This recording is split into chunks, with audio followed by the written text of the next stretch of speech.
আপনারা অবহিত আছেন যে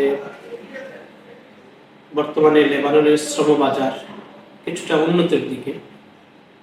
যুদ্ধোত্তর পরিস্থিতিতে এখানে কর্মসংস্থানের সুযোগ সৃষ্টি হয়েছে।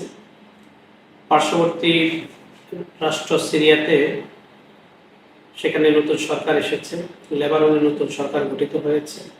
যদিও লেবাননের সীমান্তবর্তী দক্ষিণ অঞ্চল, যেটা ইসরায়েলের সীমান্তবর্তী, সেসব এলাকায় এখনো যুদ্ধের কিছুটা পরিস্থিতি রয়ে গেছে।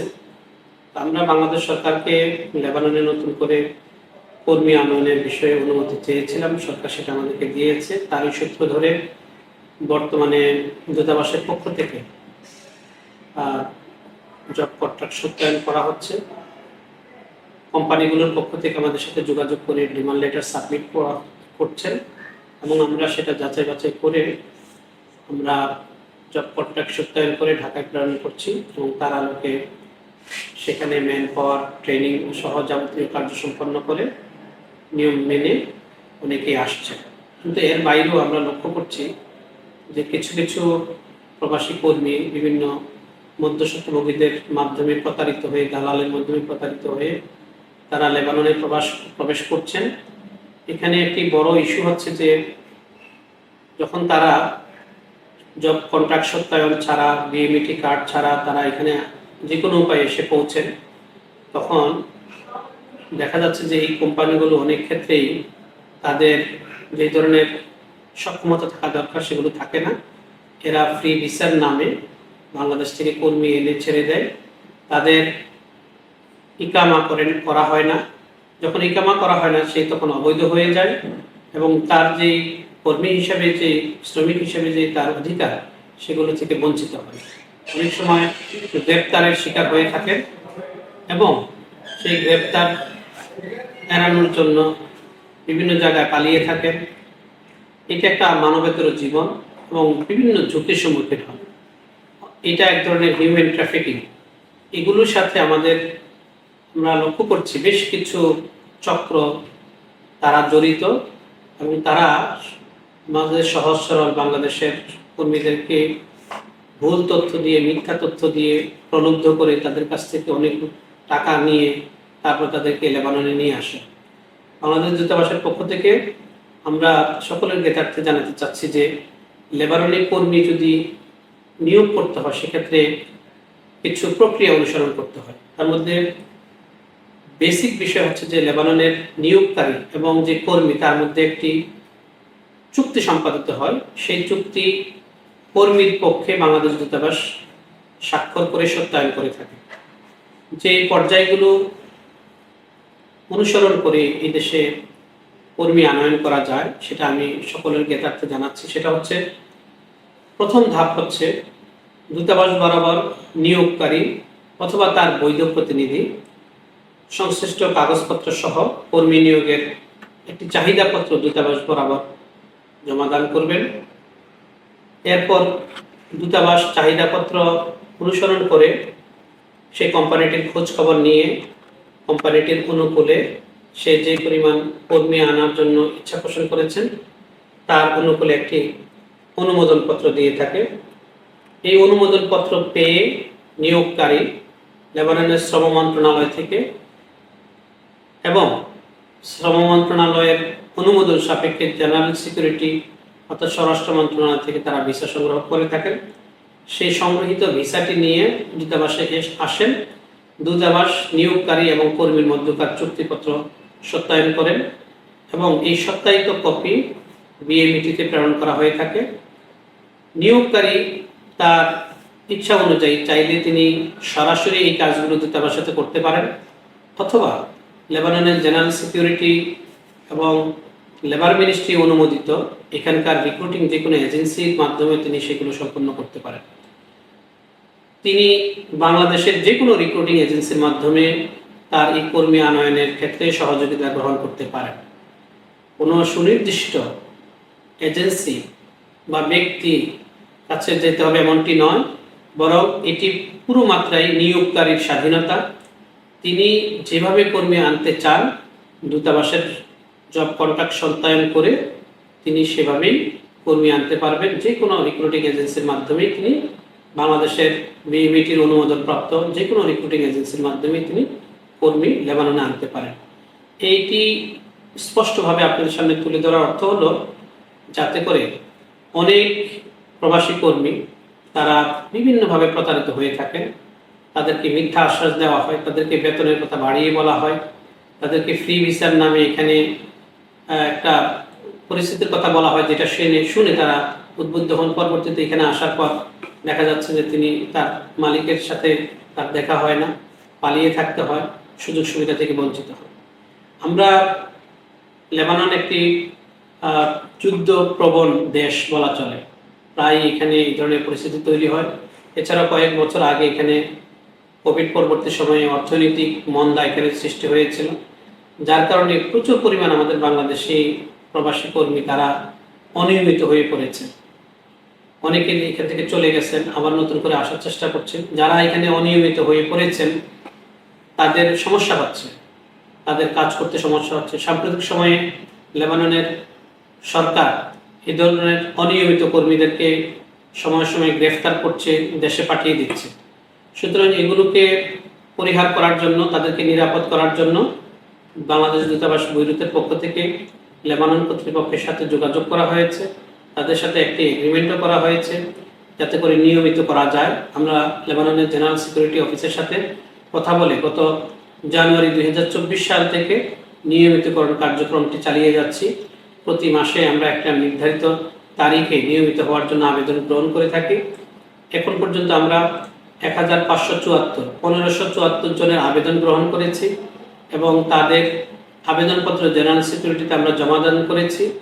জেনারেল সিকিউরিটি সাধারণত এগুলো তদন্ত করে আমাদেরকে আবার একটি সবুজ সংকেত দেন কারা কারা বৈধ হতে পারবেন। যদি তার বিরুদ্ধে কোনো ফৌজদারি মামলা না থাকে সেক্ষেত্রে সাধারণত অনুমোদন পেয়ে থাকেন।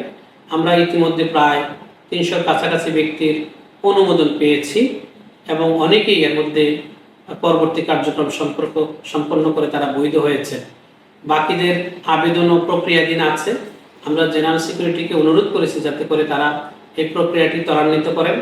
এখানে একটি বিষয় বলতে হয়, আমাদেরকে জানানো হয়েছে জেনারেল সিকিউরিটির পক্ষ থেকে যে এখানে একটি সাধারণ সিদ্ধান্ত নেওয়া হয় না যে সবার জন্য একই রকম। বিষয়টি হচ্ছে যে প্রত্যেক কর্মীর তার ফাইলটি তারা সংশ্লিষ্ট এলাকাতে পাঠিয়ে সেখানকার কর্তৃপক্ষ বা থানার মাধ্যমে তদন্ত করে তারপরে তারা অনুমোদন দিয়ে থাকেন। এটা লেবানন সরকারের একটি সিদ্ধান্ত। সুতরাং আমাদের ইচ্ছা থাকলেও খুব দ্রুততম সময় আমরা এটি সম্পূর্ণ করতে পারছি না।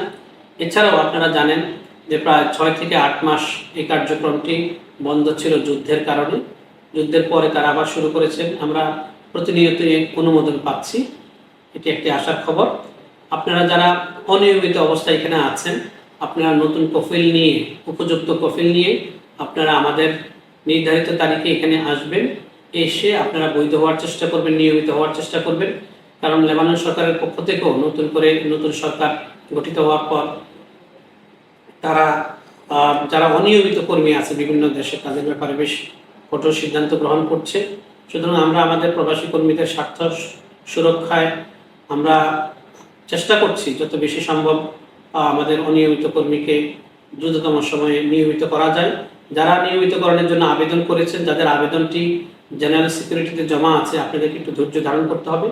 এক্ষেত্রে আমরা একটা বিশেষ সুযোগ দিয়েছি, যারা নিয়মিত হওয়ার জন্য আবেদন করেছেন তারা পাসপোর্টের ফটোকপি দিয়ে যারা আবেদন করেছেন তাদেরকেও আমরা দূতাবাসের পক্ষ থেকে আমাদের সরকারের সিদ্ধান্তের আলোকে নতুন পাসপোর্ট করে দিয়ে নিয়মিত করার সুযোগ করে দেওয়া হচ্ছে। আর নতুন করে যারা আবেদন করবেন, আপনাদের যদি পাসপোর্ট না থাকে, যদি আপনাদের পাসপোর্টের ফটোকপি থাকে, সেক্ষেত্রে আপনি আপনার কপি নিয়ে আসবেন এবং প্রয়োজনীয় কাগজপত্র দিয়ে আবেদন করবেন। পাসপোর্টের মূল কপি না থাকা সত্ত্বেও আমরা আপনাদেরকে বৈধকরণের সুযোগ দিব এবং এই প্রক্রিয়ার অংশ হিসাবে আপনাকে পাসপোর্ট করে দেওয়া হবে। আমি আশা করি দুটি বিষয়, একটি হচ্ছে লেবাননে কর্মী আনয়ন বা কর্মী নিয়োগ সংক্রান্ত বিষয়, আরেকটি বিষয় হচ্ছে এখানে যে নিয়মিত কার্যক্রম চলছে একটি আরেকটির সাথে অঙ্গাঙ্গিভাবে জড়িত। যারা দেশ থেকে আসবেন অনুগ্রহ করে আপনারা জেনে বুঝে আসেন, নিয়ম মেনে আসেন। আপনারা দূতাবাসের জব কন্ট্রাক্ট অথবা আপনার যে চুক্তিপত্র সেটি আপনি দেখে আসবেন কারণ আমরা চুক্তিপত্রটি সত্যায়ন করে বিএমইটিতে পাঠিয়ে থাকি। বিএমইটির আপনার যেই এজেন্সির মাধ্যমে আপনি আপনার প্রক্রিয়াটি সম্পন্ন করছেন বাংলাদেশে, তারাও পেয়ে থাকে সেটি। সুতরাং সেখান থেকে আপনি সেটি সংগ্রহ করে আপনি কত বেতন পাবেন, কী কী সুযোগ সুবিধা পাবেন, কোথায় কাজ করবেন, কর্মঘণ্টা কত হবে, আপনার ওভার টাইম থাকবে কিনা, এই বিষয়গুলো সম্পূর্ণ জেনে, আপনার মালিক সম্পর্কে ভালো করে জেনে, কোম্পানি সম্পর্কে জেনে আসবেন। আপনাকে অনেক সময় মিথ্যা আশ্বাস দেওয়া হয়, বেশি অর্থের আশ্বাস দেওয়া হয়, বাস্তবতাটা আসলে ভিন্ন। আরেকটি বিষয় বলি যে লেবাননের যারা কর্মী এনে থাকেন, ডিমান্ড লেটার সাবমিট করেন, তারা আমাদেরকে যখন ডিমান্ড লেটার সাবমিট করেন সেখানে সুস্পষ্টভাবে উল্লেখ থাকে যে তিনি লেবাননে একজন কর্মীর ভিসা প্রসেস করতে গিয়ে যে অর্থের প্রয়োজন হয় সেই সম্পূর্ণ খরচ মালিক বহন করে। একই সাথে যেই কর্মী বাংলাদেশ থেকে আসবে তার টিকিটের খরচ মালিক দিয়ে থাকে। শুধু তাই নয়, বাংলাদেশে তার যে খরচটি আছে অনেক মালিক সেই খরচটিও দিয়ে থাকে। অর্থাৎ আপনার যাবতীয় খরচ মালিকের পক্ষ থেকে বহন করা হয়। এটি হচ্ছে একটি আদর্শ অবস্থা। কিন্তু আমাদের এখানে আমরা লক্ষ্য করেছি যে কর্মী আনয়নের ক্ষেত্রে অনেকে ব্যক্তিগতভাবে যোগাযোগ করেন মালিকের সাথে, তিনি আবার অন্য একজন দালালের দ্বারস্থ হন এবং যেই কর্মী এই দেশে আসবেন তার কাছ থেকে অনেকগুলো টাকা, কোনো কোনো ক্ষেত্রে $4,000, $5,000, কোনো কোনো ক্ষেত্রে $5,500 পর্যন্ত নিয়ে থাকেন। এই পুরো টাকাটি মধ্যস্বত্বভোগীরা নিয়ে থাকেন। অনেক ক্ষেত্রে মালিককে যখন আমরা যখন কোম্পানি ভিজিটে যাই, মালিকের সাথে কথা বলি, তখন অবহিত করি যে তোমার এই কর্মী আসার ক্ষেত্রে এত টাকা খরচ হচ্ছে কেন। মালিক তখন পুরোপুরি অস্বীকার করেন যে তিনি কোনো ধরনের অর্থের লেনদেন কর্মীর সাথে করেছেন, বরং কর্মী আনার জন্য তার যে ভিসা প্রক্রিয়াকরণ, তার যে টিকিটের টাকা সহ অন্যান্য খরচ তিনি নিজে বহন করে থাকেন। এটি হচ্ছে সত্য কথা, এটি হচ্ছে বাস্তবতা।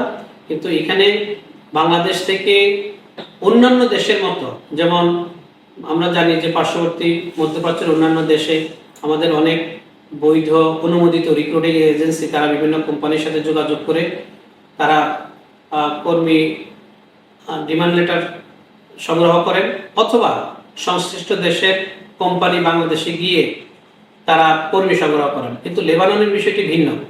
লেবাননে মূলত যে কোম্পানি বাংলাদেশ থেকে কর্মী আনবেন তিনি সরাসরি বাংলাদেশে কোনো এজেন্সির সাথে কাজ করেন না। কারণ এখানে একটা সাধারণ বৈশিষ্ট্য হলো যে এখানে আসলে খুব বেশি পরিমাণ কর্মী কোনো একটা কোম্পানি নিয়ে আসতে পারে না অথবা প্রয়োজন হয় না। সেক্ষেত্রে আমরা লক্ষ্য করছি যে 10 জন, 12 জন, 15 জন, 20 জন বা সর্বোচ্চ 25 জন এই জাতীয় ডিমান্ড থাকে। তো এই ধরনের স্বল্প সংখ্যক হওয়ার কারণে বাংলাদেশের যে রিক্রুটিং এজেন্সিগুলো আছে তাদেরকেও আমরা লেবানন সফর করতে দেখি না, এখানে আসেন না। যার কারণে এখানকার মালিকদের সাথে বা স্পন্সরদের সাথে কোম্পানির সাথে যোগাযোগ হয় না বললেই চলে। আমি এই ক্ষেত্রে যারা লেবাননের শ্রমবাজারে কাজ করতে আগ্রহী, বাংলাদেশ সরকারের অনুমোদিত যে কোনো রিক্রুটিং এজেন্সি, তারা চাইলে এখানে আসতে পারেন, এখানকার মার্কেট সার্ভে করতে পারেন, কোম্পানির সাথে যোগাযোগ করতে পারেন এবং সেই কাজটা যদি সম্পাদিত হয় বৈধ নিয়মে দূতাবাসের মাধ্যমে, দূতাবাস সকল প্রকার সহযোগিতা করবে ইনশাআল্লাহ। আরেকটি বিষয় হলো যে এই সরাসরি রিক্রুটিং এজেন্সিগুলো কাজ না করার কারণে অথবা মালিক বাংলাদেশ থেকে কর্মী না আনার কারণে এখানে মূলত আরেকটা শ্রেণী উদ্ভব হয়েছে, যারা মূলত বিভিন্ন কোম্পানিতে কাজ করেন, তারা তাদের আত্মীয় স্বজনকে আনার জন্য চেষ্টা করেন। অনেকে এই সুযোগে বিভিন্ন দালালের দ্বারস্থ হয় এবং দালাল এখানকার বিভিন্ন ব্যক্তিবর্গের সাথে, এখানেও একটা চক্র আছে যারা এই ভিসা সংগ্রহ করে থাকে, তাদের সাথে যোগাযোগ করে একটা বিরাট সংখ্যক টাকা, অর্থ আমাদের প্রবাসী কর্মীদের কাছ থেকে নিয়ে থাকেন এবং তারা অনেক সময়, যেহেতু ওই কোম্পানিগুলো অনেক সময় ঠিক থাকে না, তারা জব কন্ট্রাক্ট করেন না, সত্যায়ন করেন না এবং অবৈধ উপায়ে তারা বিভিন্ন দেশে, এবং ম্যান পাওয়ার কার্ড তাদের থাকে না, তখন তারা বাইপাস করে সরকারের নির্ধারিত নিয়ম না মেনে তারা এই দেশে প্রবেশ করেন বিভিন্ন ভায়া হয়ে কিংবা অন্যান্য তৃতীয় কোনো দেশের মাধ্যমে এখানে প্রবেশ করে থাকে। সুতরাং এই বাস্তবতাগুলো মাথায় রেখেই আমরা কাজ করছি এবং আমরা প্রবাসী কর্মী যারা লেবাননে আসতে আগ্রহী বা তাদের আত্মীয় স্বজন যারা আসবেন তাদের কাছে যেন প্রকৃত সত্যটা তুলে ধরেন এবং এখানকার প্রকৃত অবস্থাটা যেন তুলে ধরেন, আমরাও তুলে ধরছি, কেউ যেন প্রতারিত না হন, দালাল বা প্রতারণার শিকার না হন, এই জন্য আপনাদেরকে অবহিত করলাম। আমি আশা করি আপনারা, কারণ আপনি এসে এখানে বিপদগ্রস্ত হয়ে জেলে যাবেন, আপনি অ্যারেস্টেড হবেন, আপনাকে পালিয়ে থাকতে হবে, মানবতার জীবনযাপন করতে হবে, এই পরিস্থিতির শিকার আপনি যেন না হন, সেজন্য বাংলাদেশ থেকে আসার পূর্বে আপনি জেনে বুঝে আপনি উপযুক্ত কোম্পানির অধীনে দূতাবাসের সত্যায়ন মেনে তারপরে বাংলাদেশের বিএমইটি কার্ড এবং অন্যান্য প্রশিক্ষণ সম্পন্ন করে আপনি আসুন। আপনি বৈধভাবে থাকুন, নিয়মিতভাবে থাকুন এবং আপনি আপনার উপার্জনটি সেভাবে করুন, তাহলে আপনি নিরাপদ থাকবেন, আপনার পরিবার নিরাপদ থাকবে এবং আপনার অন্যান্য যে অধিকারগুলো আছে এখানে, আপনার ইন্স্যুরেন্স থাকবে, আপনার ফুড, অ্যাকোমোডেশন, ট্রান্সপোর্টেশন, অর্থাৎ আপনার যে আনুষঙ্গিক যে সুযোগ সুবিধা কোম্পানি দেওয়ার কথা সেগুলো নিশ্চিত হবে। আমি আশা করি আমার এই বক্তব্য থেকে আপনারা পুরো বিষয়টি জানতে পেরেছেন। এরপরও যদি কোনো বিষয় থাকে আপনারা আমাদেরকে লিখবেন অথবা আমাদেরকে ভয়েস মেসেজ করবেন। আমাদের হেল্প নাম্বার আছে, হেল্প ডেস্ক নাম্বার আছে, ফ্রন্ট ডেস্ক নাম্বার আছে, হটলাইন নাম্বার আছে, আমরা আপনাদের জবাব দেওয়ার চেষ্টা করব। সবাই ভালো থাকবেন, সুস্থ থাকবেন, একটি সুষ্ঠু শৃঙ্খলাপূর্ণ অভিবাসন ব্যবস্থা, শ্রমবাজার প্রতিষ্ঠিত হোক এই প্রত্যাশা করছি। আপনাদের সকলকে ধন্যবাদ। আসসালামু আলাইকুম ওয়া রাহমাতুল্লাহি ওয়া বারাকাতুহু।